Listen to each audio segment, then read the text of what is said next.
요즘 전 세계적으로 정말 뜨거운 한국 라면. 네, 바로 불닭볶음면인데요. 이게 뭐 없어서 못 판다 이런 얘기까지 나오더라고요. 아마 이 매운맛에 도전해 보셨거나 궁금해 하셨을 겁니다.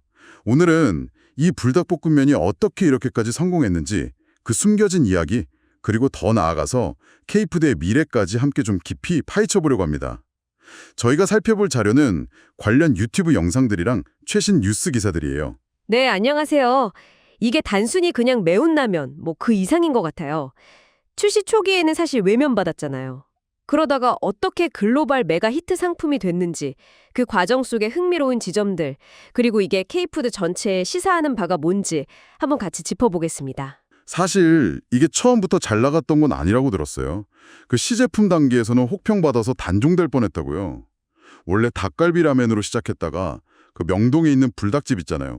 거기서 영감 얻어서 확 더 맵게 바꿨다는 그 얘기가 전 되게 흥미롭더라고요. 맞습니다. 2011년에 그 시제품 나왔을 때 반응이 뭐랄까, 목이 아프다? 눈이 너무 맵다. 이런 수준이었다고 하니까, 지금 생각하면 좀 놀랍죠. 당시 소비자들한테는 이게 너무 낯설고 좀 극단적인 매운맛이었던 거예요. 그리고 스코빌 지수, 그 매운맛 단위를 마케팅에 쓴 것도 그때로서는 되게 파격적이었고요. 신라면보다 1.6배 맵다고 했으니까요. 그쵸. 게다가 지금이야 볶음면이 흔하지만 그때는 국물 없는 라면 자체가 좀 생소했거든요. 그러니까 여러모로 소비자들한테는 좀 장벽이 높았던 거죠. 새로운 거에 쉽게 지갑을 열지 않으니까요, 보통. 그런데 광고도 딱히 안 했다면서요. 어떻게 반전이 시작된 건가요?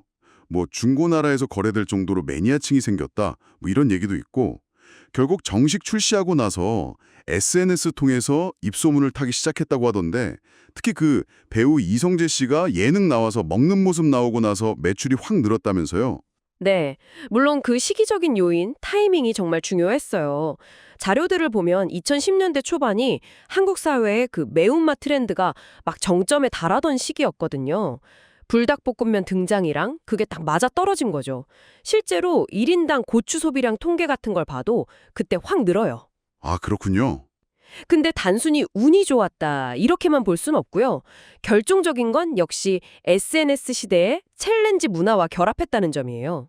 아, 그 파이어 누들 챌린지? 맞아요. 네, 바로 그거죠. 매운맛이라는 게 다른 맛이랑 다르게 뭐랄까 도전 과제가 될 수 있잖아요. 그냥 먹는 걸 넘어서 하나의 놀이처럼 된 거죠. 그게 폭발력을 더했어요. 이제는 뭐 한국을 넘어서 그냥 세계적인 현상이 됐죠. 2014년에 그 유튜브 영국 남자 채널 영상이 어떻게 보면 좀 기폭제가 됐고, 최근에는 팝스타 카디비 틱톡 영상도 엄청 화제였잖아요. 네네. 심지어 그 2024년에 덴마트에서 판매 금지 조치 내린 거, 그게 오히려 전 세계적으로 홍보 효과를 냈다고 하더라고요. 맞아요. 그게 참 아이러니하죠. 그래서 삼양식품 주가는 뭐 면비디아 이런 별명까지 얻으면서 시가총액 11조 원 넘겼다고 하고, 이제 해외 매출 비중이 80%에 달한다고 합니다. 와. 근데 여기서 진짜 흥미로운 지점이 있어요. 자료들을 보면 많은 분들이 의뢰 미국이나 유럽 시장 성공을 먼저 떠올리실 텐데 실제로는 압도적인 매출은 중국이랑 동남아시아에서 나와요. 아무래도 매운맛에 좀 더 익숙한 문화권이니까요. 아, 그렇군요. 미국이나 유럽이 아니고요. 미국은 3위 시장이긴 한데 주로 이제 히스패닉계나 아시안 마켓 중심으로 인기가 있고요. 물론 최근에 월마트 입점률이 90% 중후반대, 코스트코도 50%대까지 올라오면서 성장세는 보이는데 여전히 핵심은 아시아 시장이에요. 유럽 판매 비중은 아직 작습니다.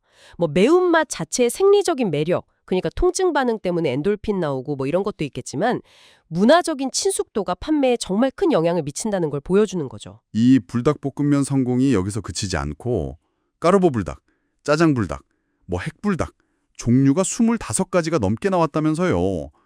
불닭 소스 자체도 여기저기 많이 쓰이고, 최근에는 또 마라탕이나 허거 유행 따라 카르보 불닭 납작당면 이것도 나왔는데 반응이 괜찮다고 하더라고요. 네, 그렇죠. 이게 라멘뿐만 아니라 떡볶이, 소스류, 심지어 닭고기나 유자 같은 다른 K푸드 수출도 같이 늘고 있다고 하네요. 그 까르보불닭 같은 변주를 보면 익숙함, 그러니까 파스타 같은 익숙함 속에 새로움, 즉 매운맛을 넣는 그런 영리한 전략이 제대로 먹혔다는 걸 보여주는 것 같아요.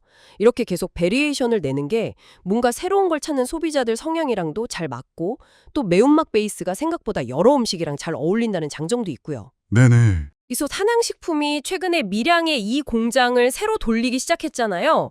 이걸로 생산 능력을 연간 한 18억 개에서 28억 개 수준으로 확 늘려서 글로벌 수요에 대응하려는 거죠. 다만 풀어야 할 과제도 분명히 있어요. 삼양 입장에서는 아직은 불닭이라는 단일 브랜드 의존도가 너무 높다는 점, 그리고 이 매운맛 트렌드가 과연 언제까지 갈까? 이건 누구도 장담 못 하잖아요. 그렇죠. 유행은 변하니까요. 네, 그래서 K푸드 전체로 봤을 때도 불닭 다음에 성공 신화를 이어갈 어떤 새로운 히트 상품을 발굴하는 게 지속적인 성장을 위해서 중요해 보입니다. 와, 진짜 단종 위기에서 시작해서 시기, SNS, 그리고 끊임없는 변주를 통해서 세계인의 입맛을 사로잡은 불닭볶음면의 여정. 정말 드라마틱하지 않나요? K푸드의 저력을 제대로 보여준 사례 같아요. 네, 맞습니다. 이 불닭볶음면 성공 스토리는 단순한 유행을 넘어서는 것 같아요. 뭐 식품 트렌드의 변화라든지 글로벌 마케팅 전략 아니면 문화 교류 같은 거에 대해서도 많은 생각을 하게 만들죠. 당신의 입맛에는 이 매운맛이 어떻게 다가왔는지도 좀 궁금하네요. 하하, 저는 까르보 불닭 정도가 딱 좋더라고요. 아무튼 불닭볶음면이 K푸드의 어떤 새로운 가능성을 확실히 보여준 지금 삼양식품과 또 K푸드 업계 전체가 이 기세를 계속 이어가려면 다음으로 어떤 혁신을 준비해야 할까요? 앞으로 또 어떤 놀라운 맛으로 우리를 찾아올지 한번 지켜보는 것도 흥미로울 것 같습니다.